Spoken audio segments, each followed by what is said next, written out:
Suatu saat ada seorang pengusaha bilang ke saya, "Ustadz, saya punya penyakit." "Apa?" "Penyakit saya nggak bisa dengar azan. Meskipun rumah saya samping masjid, toanya gede, dipolin, itu nggak kedengeran azan." Dia bingung ngobatinnya kemana, ke dokter THT bingung. Soalnya khusus azan yang nggak kedengeran. Akhirnya suatu saat dia ke Suryalaya. Ke Suryalaya, pagi-pagi makan pagi bersama pengersa Abah Anom almarhum. Ditanya oleh Abah Anom, "Gimana kabar?" gitu kan. "Alhamdulillah sehat." "Gimana tadi pagi?" "Iya, cuma Bah, saya sholatnya telat, sholat subuh." "Kenapa?" "Karena saya bangun kesiangan."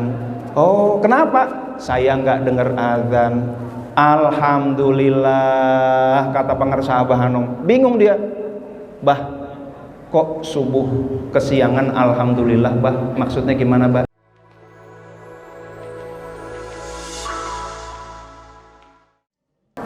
Tadi kita mendengarkan ustadz kita dari Dewan Masjid membahas tentang surah Al-Isra. Qori juga barangkali tadi itu ya, tentang surah Al-Isra. A'udzubillahi minasyaitonirrajim. Bismillahirrahmanirrahim.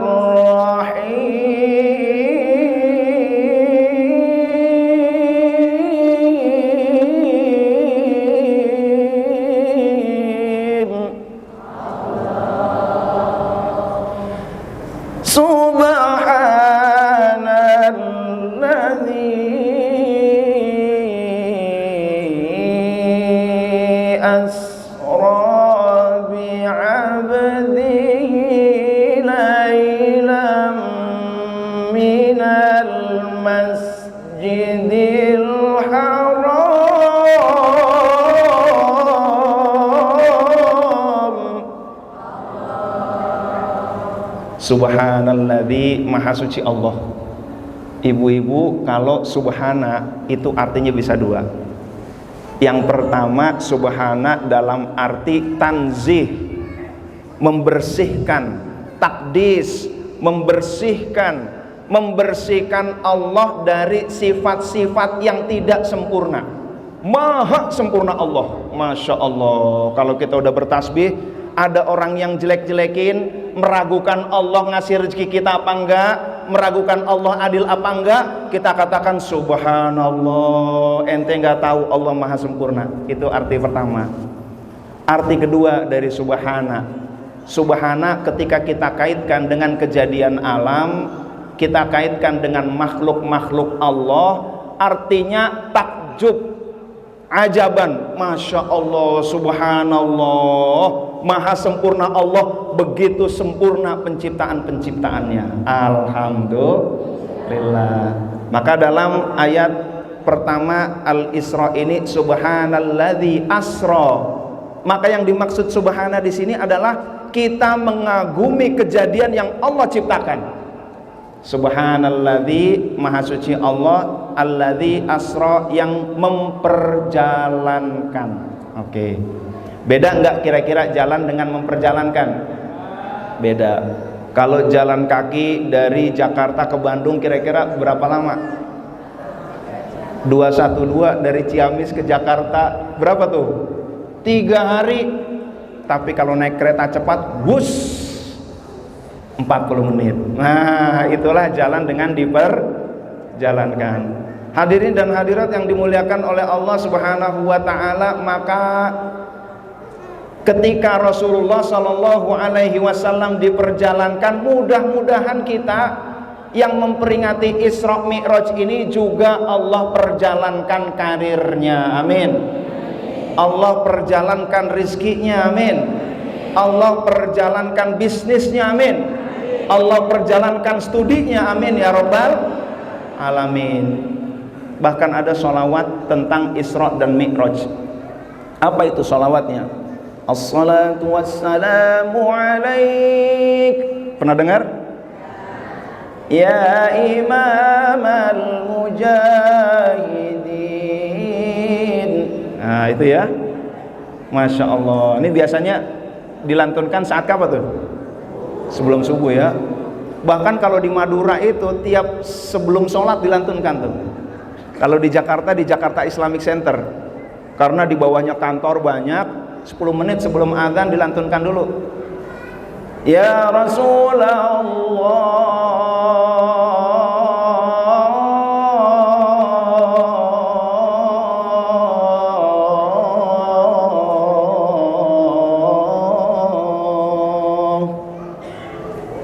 enak gak kira-kira? Mau diterusin gak?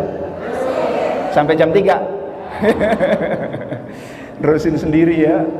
Salah satu baitnya, ya man asra bikal muhaiminu laylan, ya man asra bikal muhaiminu laylan, nilta wal anamu niyamu. Nah itu ya, tahu nggak artinya Bu? Belum ya? Yaman asro bikal muhaimin, wahai yang diperjalankan oleh al-muhaimin. Al-muhaimin artinya apa Bapak Ibu? Yang maha merawat, yang maha memelihara. Diisrokan oleh Al-Muhaimin. Mengapa? Perjalanan ke langit luar biasa. Planet terdekat 300.000 km per detik, itu kecepatan cahaya, baru sampai planet terdekat.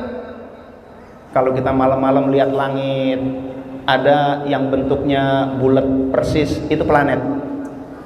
Ada yang bentuknya nggak terlalu bulat, lonjong-lonjong, nggak jelas warnanya, putihnya nggak terlalu terang, itu bisa jadi galaksi. Bumi mengitari matahari, matahari dikelilingi oleh planet-planet, Merkurius, Venus, Bumi, Mars, Jupiter, Saturnus, Uranus, Neptunus, Pluto, ngelilingin matahari, matahari ngelilingin galaksi, galaksi ngelilingin supercluster. Yang kita lihat itu bisa jadi galaksi sekian ribu. Masya Allah, langit begitu luas. Kalau yang mengisrokan bukan Al-Muhaimin, Rasulullah badannya sudah hancur. Batu meteor datang lalu mendekati bumi, kena atmosfer, bergesekan dengan udara, batu menjadi berapi, pecah. Kalau gede batunya menimpa bumi, bisa jadi gempa bumi. Tapi Rasul daging, enggak keras, sampai ke langit. Masya Allah, itulah Al-Muhaimin. Ya man asra bikal muhaiminu laylan, wahai yang diisrokan, diperjalankan oleh Al-Muhaimin pada malam hari. Maka orang-orang yang punya sifat Al-Muhaimin itu memelihara, merawat. Kalau dia ngerawat tumbuhan, hasilnya bagus. Kalau dia ngerawat hewan-hewan, hasilnya bagus. Kalau dia ngerawat rumah tangga, hasilnya bagus. Kalau dia ngerawat masyarakat, hasilnya bagus. Saya nggak lanjutin selanjutnya ya. Hadirin dan hadirat yang dimuliakan oleh Allah Subhanahu wa Ta'ala, lailan pada malam hari. Nah, kan jarang kan, nama Abdul Latif udah banyak, tapi Abdul Muhaimin masih agak jarang. Nah itu ya. Nah saya lanjutkan, lailan pada malam hari. Nilta wal anamu niyamu. Kamu peroleh apa yang kau peroleh. Kamu banyak memperoleh banyak hal. Wal anamu niyamu, sedangkan yang lain pada asik tidur.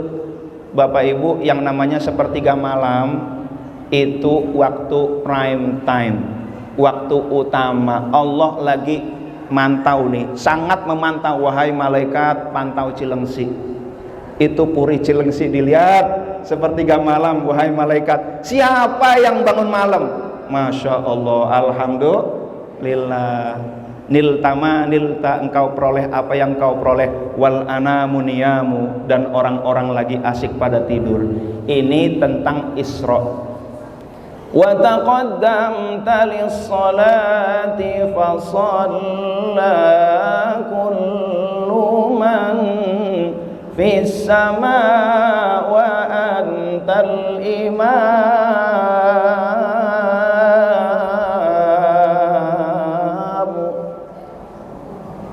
wa taqaddamta, dan engkau maju lis sholat, untuk sholat, fa shalla kullu man fis sama, maka sholatlah setiap yang ada di langit, wa antal imamu, dan engkau imam wahai Nabi Muhammad sallallahu alaihi wasallam. Mi'rajnya mana? Wa ilal muntaha rufi'ta kariman, wa ilal muntaha rufi'ta kariman wa sami'tan nida alaika salam.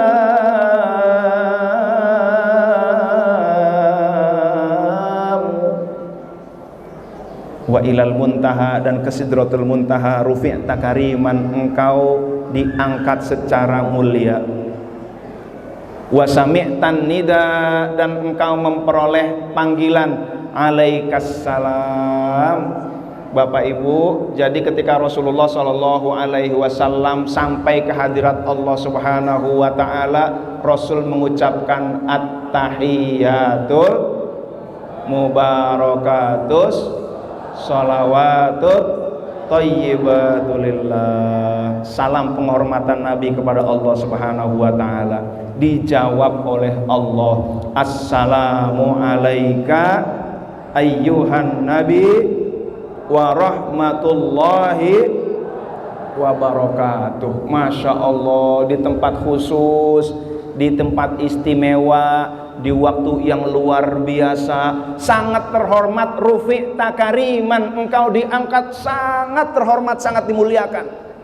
Saat itu Allah mengucapkan salam kepada Nabi, dan Nabi tidak lupa kepada kita. Di tempat yang mulia itu beliau berkata, assalamu alaina wa ala ibadillahis sholihin. Ya Allah, salam juga kepada kami, keselamatan juga mudah-mudahan untuk kami dan hamba-hamba kami yang soleh, termasuk orang-orang Cilengsi. Amin ya rabbal alamin. Kita didoakan oleh Rasulullah Sallallahu Alaihi Wasallam. Masya Allah. Kira-kira Rasul peduli apa? Peduli banget sama kita. Masya Allah. Kita nih, misal ibu-ibu, bapak-bapak berdua dikasih waktu khusus sama Presiden Republik Indonesia 2024, gitu ya. Entah siapa presidennya, mudah-mudahan Allah berikan yang terbaik. Saat itu berdua minta apa? Ternyata ibu-ibu, ya Allah, itu warga saya Puri Cilengsi, ya Allah. Masya Allah, alhamdulillah. Hadirin dan hadirat yang dimuliakan oleh Allah, itulah cinta Rasul kepada kita. Maka kita banyak-banyak baca sholawat. Sallallahu ala Muhammad, sallallahu alaihi wasallam, sallallahu ala Muhammad, sallallahu alaihi wasallam. Hadirin dan hadirat yang dimuliakan oleh Allah Subhanahu wa taala, jadi Rasul sangat peduli kepada kita. Yang ingin saya sampaikan pada kesempatan kali ini nggak banyak, cuma asra bi abdihi, Allah memperjalankan hambanya.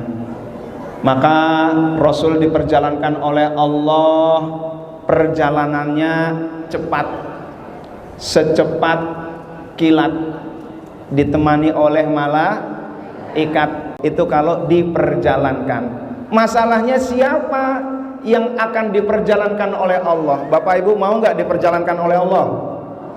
Mau apa mau banget? Mau banget. Hadirin dan hadirat yang dimuliakan oleh Allah, yang diperjalankan tidak semuanya. Enggak semuanya diperjalankan oleh Allah. Sisanya pada jalan masing-masing. Sisanya pada menempuh perjalanan jauh. Sisanya perjalanannya lambat. Sisanya jalannya stres. Hanya dia yang diperjalankan oleh Allah. Siapa dia? Bi'abdihi. asra bi abdihi, memperjalankan hambanya.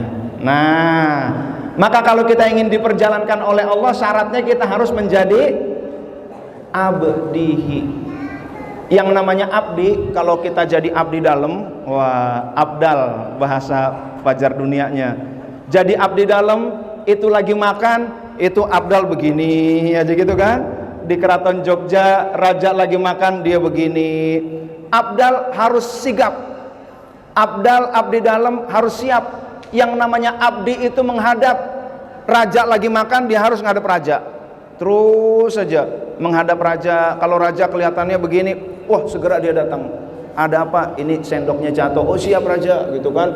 Dia mundur lagi, begini lagi, gitu ya. Wah itu namanya abdi. Menghadap itu bahasa Arabnya adalah tawajjuh.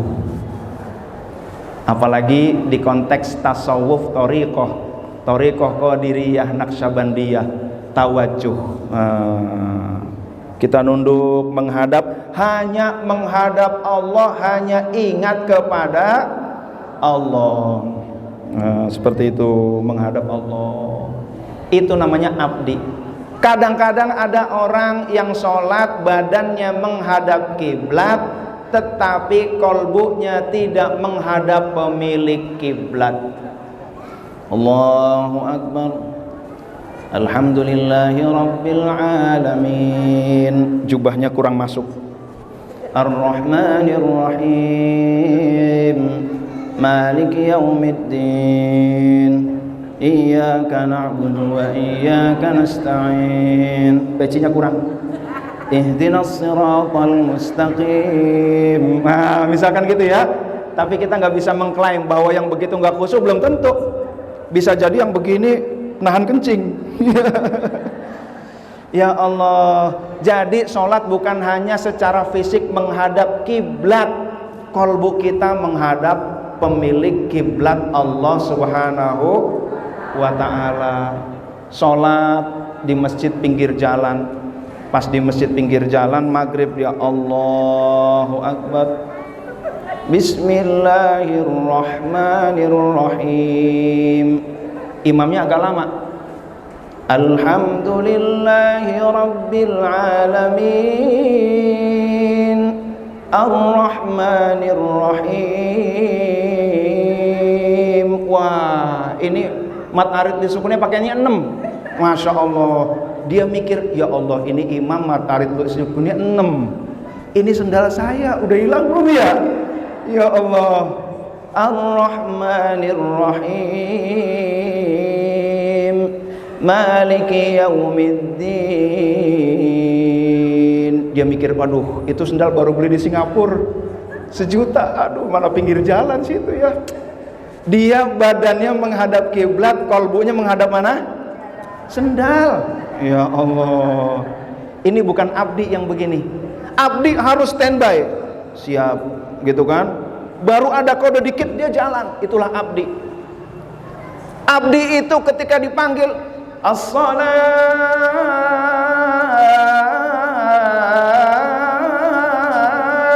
khairum minan naum, abdi langsung, wah, gitu kan? Masya Allah. Itu namanya abdi. Suatu saat ada seorang pengusaha bilang ke saya, Ustadz, saya punya penyakit. Apa? Penyakit saya nggak bisa dengar azan. Meskipun rumah saya samping masjid, toaknya gede, dipolin, itu nggak kedengeran azan. Ya Allah, ada nggak orang kena penyakit itu di sini? Banyak ya, Pak Haji ya. Buktinya apa kalau banyak penyakit kayak gitu? Pas azan nggak pada datang ya. Tapi ini benar, dia kena penyakit begitu, dia bingung ngobatinnya kemana. Ke dokter THT bingung. Soalnya khusus azan yang nggak kedengeran. Akhirnya suatu saat dia ke Suryalaya. Ke Suryalaya, pagi-pagi makan pagi bersama pengersa Abah Anom almarhum. Ditanya oleh Abah Anom, gimana kabar, gitu kan? Alhamdulillah sehat. Gimana tadi pagi? Iya, cuma Bah, saya sholatnya telat, sholat subuh. Kenapa? Karena saya bangun kesiangan. Oh, kenapa? Saya nggak dengar azan. Alhamdulillah, kata pengersa Abah Hanom. Bingung dia, bah, kok subuh kesiangan? Alhamdulillah, bah, maksudnya gimana, bah? Iya, berarti Allah ngasih rezeki kamu berupa tidur berkualitas. Alhamdulillah. Tuh, kalau wali nggak gampang nyala-nyalahin. Yang gampang nyala-nyalahin bid'ah, musyrik, itu biasanya bukan wali tuh. Itu ya, wali nggak gampang nyala-nyalahin. Oh bagus, alhamdulillah, berarti Allah beri berupa nikmat tidur berkualitas. Alhamdulillah. Tapi wali bukan hanya begitu, bukan hanya menghibur, beliau juga berdoa. Apa kata pengersa Abah Hanom? Nanti juga jangankan suara azan, ada orang buka keran kamu sudah bangun, kata Abah Hanom gitu ya. Suatu saat beliau datang lagi manakib di Suryalaya 2 kali, 3 kali, sampai 3 kali beliau datang lagi, nginep di rumah pengersa Abah lantai 2. Suatu saat ada orang mulai buka keran jam 3 malam, kericik, dia udah bangun. Alhamdulillah, dia sudah menjadi abdi. Nah itu. Jadi kalau nanti malam ada adzan gak bangun, berarti bukan abdi. Ada pengajian males datang, bukan abdi. Tuh, yang diisrokan oleh Allah hanya abdi, orang yang sigap. Maka nanti ustadz kasih amalan begini, siap. Nah itu namanya abdi. Allah perintahkan begini, siap. Rasul ada hadis begini, 86. Wah gitu kan, itu namanya abdi. Itulah yang diperjalankan oleh Allah Subhanahu wa ta'ala. Syaratnya harus abdi harus terus menghadap Allah Subhanahu wa ta'ala, hatinya hanya menghadap Allah. Tapi kalau sholat hatinya menghadap yang lain, itu bukan abdi. Allahu Akbar. Ini udah gosong belum ya masakan? Iya lupa saya lagi masak gitu ya, mana belum dikecilin lagi gitu kan. Gas mahal pula sekarang, ya Allah. Udah gosong. Itu menghadap kemana kira-kira? Menghadap ke dapur. Bapak-bapak, Allahu Akbar. Wah besok kerja bagaimana nih gitu kan? Laporan pertanggungjawaban. Ya Allah, dagangan bagaimana? Ini menghadapnya bukan kepada Allah. Cara menghadap Allah gimana? Latihan tawajuh. Di luar sholat kita tundukkan pandangan kita, lalu kita hanya ingat kepada Allah. Sudah diajarkan oleh guru-guru kita. Terus tawajuh. Itu langkah untuk menjadi abdi Allah Subhanahu wa ta'ala. Alhamdulillah. Hadirin dan hadirat yang dimuliakan oleh Allah Subhanahu wa ta'ala, suatu saat saya dipanggil oleh seorang pengusaha. Lihat jam dulu, jam 1 kurang. Ibu-ibu ngomong-ngomong, dimakan itu kuenya. Udah habis. Kayaknya mau nambah nih ya. Udah dapat kue pojok, udah dapat kue belum? Udah dapat ya? Kalau minum udah dapat? Silakan diminum. Udah habis. Apa malu kali ya? Apa perlu saya contohin apa? Saya contohin dulu ya. Ya Allah, alhamdulillah. Ini gelasnya nggak ada yang lebih gede lagi nih. Ini kayaknya sengaja biar saya ceramahnya lama kali ya. Ya Allah, bismillahirrahmanirrahim. Alhamdulillahirabbil alamin. Lagi bismillahirrahmanirrahim. Alhamdulillahirabbil alamin. Lagi bismillahirrahmanirrahim. Alhamdulillahirabbil. Lagi enggak, Bu? Ya. Ya Allah, sampai mana tadi ya? Oh dipanggil, iya, minum ya. Iya, saya dipanggil oleh seorang pengusaha. Dia bilang, Ustadz, saya ini dulu kerja di perusahaan besar. Saya aktivis organisasi mahasiswa, kerja di perusahaan besar. Karir saya melesat. Lalu kalau saya sampai umur 40 tahun gak jadi direktur, saya mundur dari perusahaan itu. Lalu benar, kira-kira hampir 40 tahun kayaknya dia gak mungkin jadi direktur, akhirnya dia mundur. Dia mundur dari perusahaan, dia bikin usaha sendiri dengan modal yang ada, dengan relasi yang sudah dibangun, dengan kapasitas yang dia punyai, pokoknya dia yakin banget dia bakal hebat. Kalau kerja yang serba terikat saja, serba diatur saja sukses, apalagi ngatur sendiri. Akhirnya dia berbisnis. Ketika berbisnis, akhirnya gagal. Bisnis lagi, gagal lagi. Bisnis lagi, gagal lagi. Akhirnya gagal maning. Riben kieson. Ya Allah, kok kemarin saya berhasil, sekarang saya gagal. Padahal saya percaya diri banget bahwa saya pasti sukses. Ini nih, kata-kata pasti ini yang perlu digarisbawahi. Akhirnya dia muhasabah, ya Allah, iya ya, aku terlalu percaya diri dengan kemampuanku, dengan ilmuku, dengan pengalamanku, dengan relasiku, dengan modalku, dengan lokasiku yang bagus. Saya terlalu percaya diri, saya lupa bahwa yang memperjalankan adalah Engkau ya Allah. Akhirnya dia banyak iktikaf di masjid, dia banyak bersujud, dia banyak tawajuh, dia banyak zikir kepada Allah. La ilaha illallah, la ilaha illallah, la ilaha illallah. Hadirin dan hadirat yang dimuliakan oleh Allah, biasanya kalau Kamis malam ini 2 pekan sekali saya ke perusahaannya. Tapi karena hari ini hari libur, karyawan yang gak ada, jadi libur juga. Nah, akhirnya dia pun bermuhasabah, dia yakin bahwa kesuksesan itu kalau mau sukses besar harus diperjalankan oleh Allah Subhanahu wa ta'ala. Maka yang dia lakukan, dia menjadi abdi. Siap ya Allah, perintah tahajud siap, perintah perbanyak zikir siap, perintah puasa siap, perintah sedekah siap, perintah berdakwah siap. Dia menjadi abdi, apapun yang Allah perintahkan siap. 86. Dia mulai bisnis lagi, bisnis yang baru, dan alhamdulillah ternyata bisnisnya sukses besar. Alhamdulillah. Terakhir saya tanya, Pak, cabangnya sudah berapa? Ya per sekarang ini 129 cabang. Karyawan berapa? Ya lebih dari 1000. Alhamdulillah, Masya Allah. Dulu dia nggak jadi abdi, dia hamba, dia menjadi Tuhan. Dia merasa sombong dengan kemampuannya. Sekarang dia menjadi abdi. Ya Allah, aku bukan apa-apa, aku mah apa atuh, gitu ya. Ini syarat jadi abdi begitu, nggak boleh sombong. Nih, nyong jare, begitu ya. Ya Allah, ada orang Tegal nggak di sini? Nah itu ya, nyong jare, wah semua. Ini namanya madhab Qorun.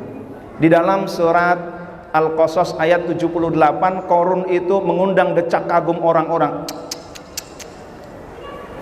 Itu kuncinya latanu ubil usbati ulil quwwah. Orang-orang yang kuat nggak kuat ngangkat kuncinya. Lalu apa kata Qorun? Innama utituhu ala ilmin indi. Itu aku capai semua itu kesuksesan karena aku yang hebat, karena ilmuku. Sombong, nggak jadi abdi, akhirnya hancur.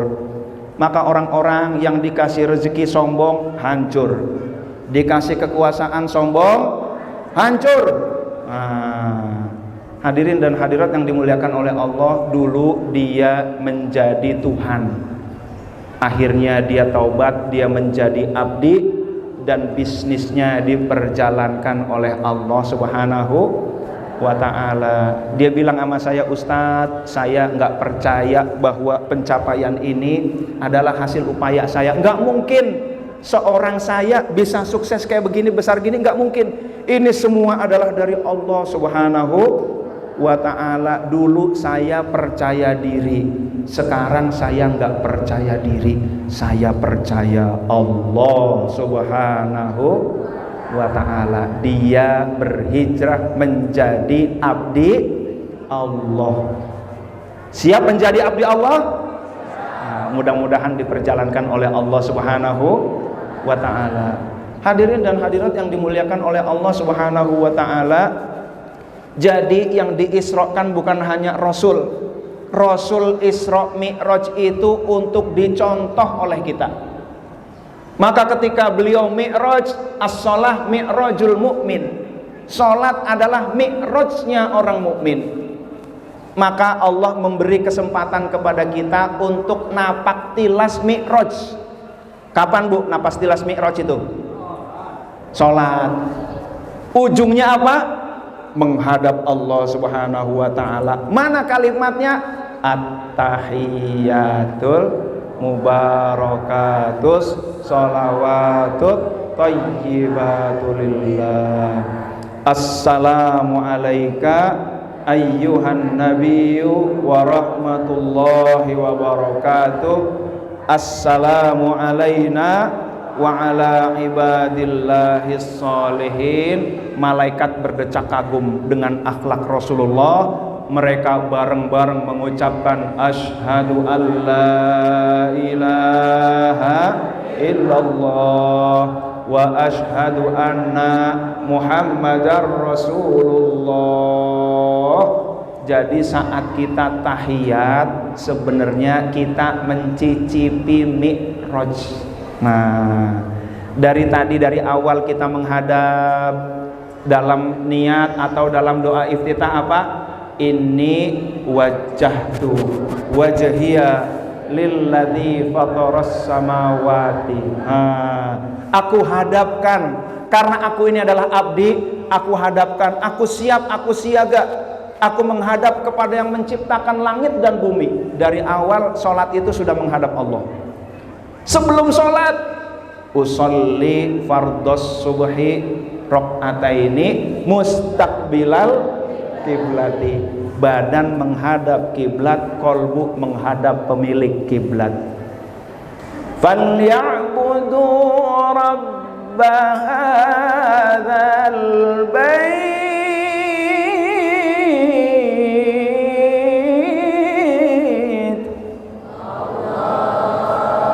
Falyabudu, sembahlah ibadahnya Rabba hadzal bait, Tuhannya Ka'bah ini.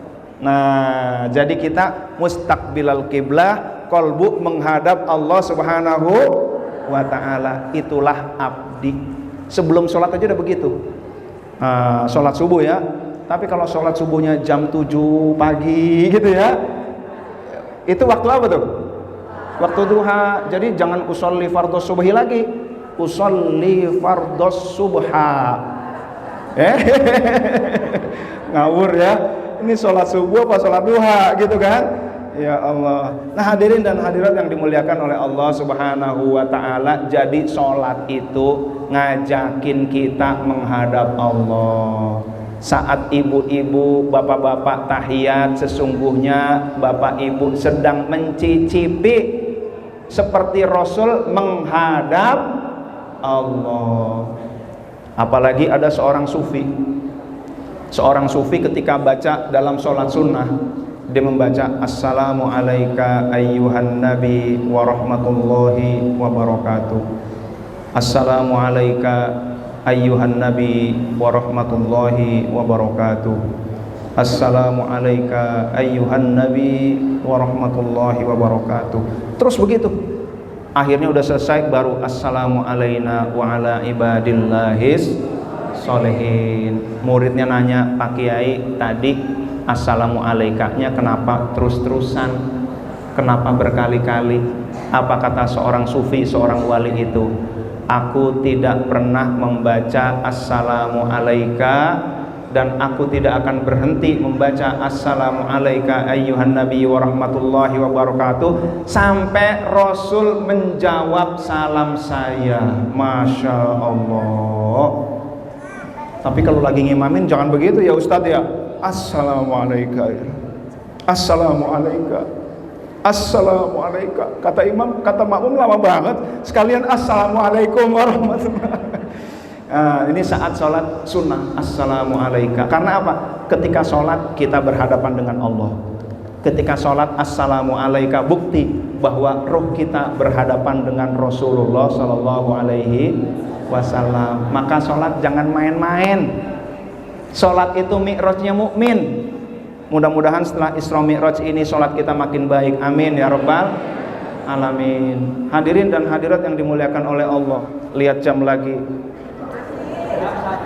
Jam 1. Nah, ini ya. Udah hafal dia ya. Jam 1 kurang 2 jam.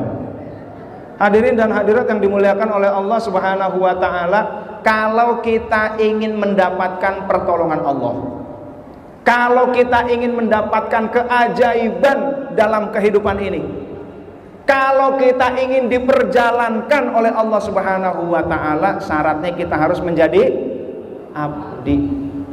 Abdi itu totalitas mengabdi. Mengabdinya hanya kepada Allah Subhanahu wa ta'ala. Yang namanya abdi itu, hamba itu, kita adalah milik Allah. Terserah Allah. Pokoknya aku berbuat untuk Allah. Apapun yang terjadi, yang penting Allah. Membuat pilihan-pilihan yang dilihat itu adalah ridho Allah. Saya milih ama ini, ama itu, mana ya? Cari yang kira-kira diridhoi oleh Allah. Itu namanya abdi. Saya pakai baju ini, apa pakai jilbab, apa pakai you can see ya, gitu kan? Cari mana yang kira-kira diridhoi oleh Allah. Saya makan ini, apa makan itu, cari yang kira-kira diridhoi oleh Allah. Itu abdi namanya itu. Hadirin dan hadirat yang dimuliakan oleh Allah, apapun resikonya, abdi akan mendahulukan ridho Allah. Ilahi anta maksudi waridoka matlubi a'tini mahabbataka wa ma'rifatak. Zaman dahulu ada seorang abdi Allah. Abdi Allah ini mainnya sama budak. Abdi Allah ini nggak punya pasukan. Dia senjatanya cuman tongkat kayu. Dia pasukannya cuma budak-budak yang sudah layu. Dia punya lidah, lidahnya keluh. Kira-kira siapa abdi ini? Nabi Musa alaihi salam. Dia berhadapan dengan raja di raja, Fir'aun yang punya tentara terlatih, senjatanya canggih, logistik berlebih, kendaraan tinggal pilih. Saya mau tanya, kalau perang kira-kira menang Nabi Musa atau menang Fir'aun? Di atas kertas menang Nabi Musa apa menang Fir'aun? Menang Fir'aun. Dikejar-kejar oleh tentara Fir'aun, umat Nabi Musa kakinya mulai terkelupas. Di hadapan ada samudra yang luas, banyak ikan-ikan yang buas. Balik ke belakang dilibas, masuk ke laut tenggelam bablas. Kalau kita bicara di atas kertas, ini misi yang nggak mungkin tuntas. Tapi nggak begitu bagi orang yang ikhlas. Hadirin dan hadirat yang dimuliakan oleh Allah, Fir'aun yang luar biasa. Saya mau tanya, kalau saat itu bapak Futing, ibu Futing, menang Fir'aun apa menang Musa? Fir'aun.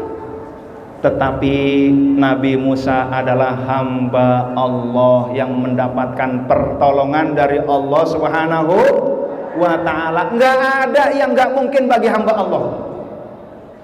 Akhirnya Nabi Musa memukulkan tongkatnya ke samudra. Idrib bi'asakal bahar.